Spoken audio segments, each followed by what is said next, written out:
আমি সাইফ মোহাম্মদ আলাউদ্দিন, ইসলামী ছাত্র আন্দোলন বাংলাদেশ, ঢাকা ইউনিভার্সিটির সেক্রেটারি এবং ডাকসুর এজিএস পদপ্রার্থী। আমাদের এখানে যেহেতু আপনারা সবাই জানেন, আমরা সবার আগে প্যানেল ঘোষণা করেছি এবং সবার শেষে আমরা বলে দিয়েছি যে আমরা বৃহত্তর স্বার্থে জোটের যদি কোনো প্রস্তাব এবং মিল হয় তাহলে আমরা সেটা করতে রাজি আছি। তো আমাদের সাথে সম্ভাব্য কয়েকটা জায়গা থেকে আমাদের সাথে যোগাযোগ হয়েছে। তো কিছু আলোচনা হয়তো আজকে ফাইনাল হবে।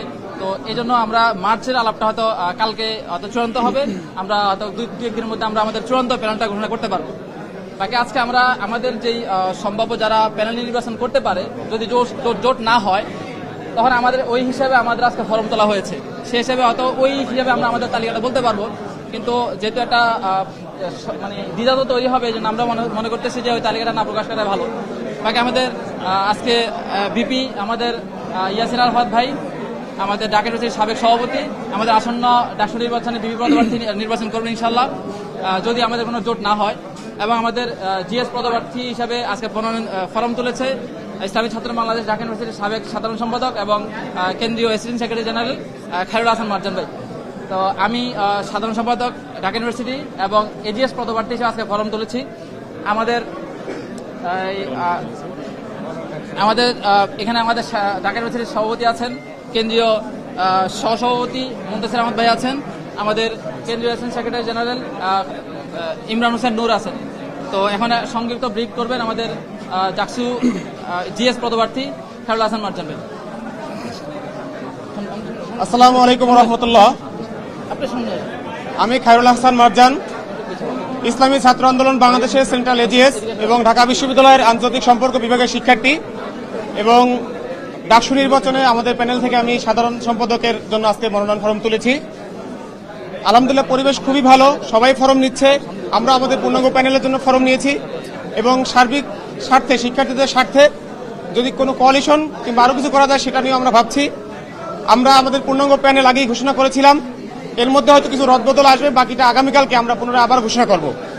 সবথেকে বড় এবং কনসার্নের একটা বিষয় হলো, আপনারা জানেন যে ঢাকা বিশ্ববিদ্যালয়ের ডাকসু নির্বাচন এতদিন পরে হচ্ছে, সেখান থেকে একটি উৎসব মুখর পরিবেশ থাকার কথা, কিন্তু আজকের এই মনোনয়ন ফর্ম তোলার শেষ দিনেই আমরা কিছু জায়গায় কিছু ত্রুটি দেখছি। সেই ত্রুটিগুলো এমন ত্রুটি যেগুলো না বললেই নয়। আপনারা জানেন আচরণবিধির মধ্যে স্পষ্টভাবে উল্লেখ আছে কোনো প্রার্থী 5 জনের বেশি লোক সাথে নিয়ে ফর্ম তুলতে কিংবা জমা দিতে পারবেন না, এবং তিনি ফর্ম তোলা কিংবা জমা দেওয়ার সময় কোনোভাবেই কোনো মিছিল, স্লোগান কিংবা হাততালি এগুলো ব্যবহার করতে পারবেন না। কিন্তু আমরা সেখানে আজকে দেখতে পেয়েছি ছাত্রদলের একজন প্রার্থী, তিনি নিজে এসেছেন, তার দলের লোক নিয়ে এসেছেন এবং মিছিল দিতে দিতে, বিশাল একটি গ্রুপ নিয়ে মিছিল দিতে দিতে তিনি ফর্ম তোলার কক্ষে প্রবেশ করেছেন। সেই জায়গা থেকে আমরা তাৎক্ষণিকভাবে এটার প্রতিবাদ জানিয়েছি। কিন্তু নির্বাচন কমিশনে যারা আছেন আমরা দেখেছি তারা খুব বেশি বড় কোনো ব্যবস্থা নেওয়া হয়নি। এখানে স্পষ্ট বলা আছে আচরণবিধি লঙ্ঘন করলে তাহলে নির্বাচন কমিশন তাদের ব্যাপারে অ্যাকশন নেবে। কিন্তু দেখেছি শুধু ওই শিক্ষার্থী বা ওই গ্রুপটিকে শুধু থামিয়ে দেওয়া ছাড়া তারা এখন পর্যন্ত অন্য কোনো পদক্ষেপের ব্যাপারে আমাদেরকে জানায়নি। আমরা আবার এখান থেকে বলে রাখছি, ছাত্রদলের তানভীর বাড়ি হামিম তিনি একটি মিছিল নিয়ে এসেছেন, একটা গ্রুপ, এবং তার নাম ধরে স্লোগান দিয়ে দিয়ে এই কমিশনারের রুম পর্যন্ত প্রবেশ করেছেন। আমরা সেই বিষয়ে অভিযোগ জানিয়ে রাখলাম।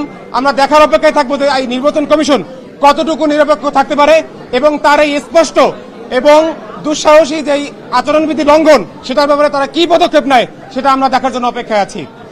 এছাড়াও ইসলামী ছাত্র আন্দোলন বাংলাদেশের পক্ষ থেকে আমরা যে প্যানেল ঘোষণা করেছি, আমরা জানেন আমাদের প্যানেলের মধ্যে আমাদের নারী শিক্ষার্থী আছেন, আমাদের প্যানেলের মধ্যে ক্ষুদ্র নৃগোষ্ঠী শিক্ষার্থী আছে, তারাও আমাদের মধ্যে থাকবেন। আমাদের প্যানেলের মধ্যে শারীরিকভাবে যারা ডিসেবল যে শিক্ষার্থী যারা আছেন তাদের অধিকার নিয়ে কাজ করার জন্য তাদের পক্ষ থেকেও প্রতিনিধি আমাদের প্যানেলে আছে। ইসলামী ছাত্র আন্দোলন বাংলাদেশ 2019 সালের যে ডাকসু নির্বাচন হয়েছিল সেখানে আমরা পূর্ণাঙ্গ প্যানেল দিয়ে নির্বাচন করেছিলাম। এবারও আমরা পূর্ণাঙ্গ প্যানেল দিয়ে নির্বাচন করার ব্যাপারে আত্মবিশ্বাসী এবং আমাদের প্যানেল প্রস্তুত রয়েছে।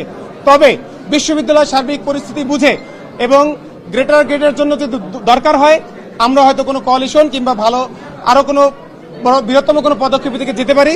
সেটা নিয়ে আমরা আপনাদেরকে আগামীকালকে বিস্তারিতভাবে জানাবো ইনশাআল্লাহ। যদি কারো কোনো প্রশ্ন থাকে, কোনো যদি প্রশ্ন থাকে প্লিজ।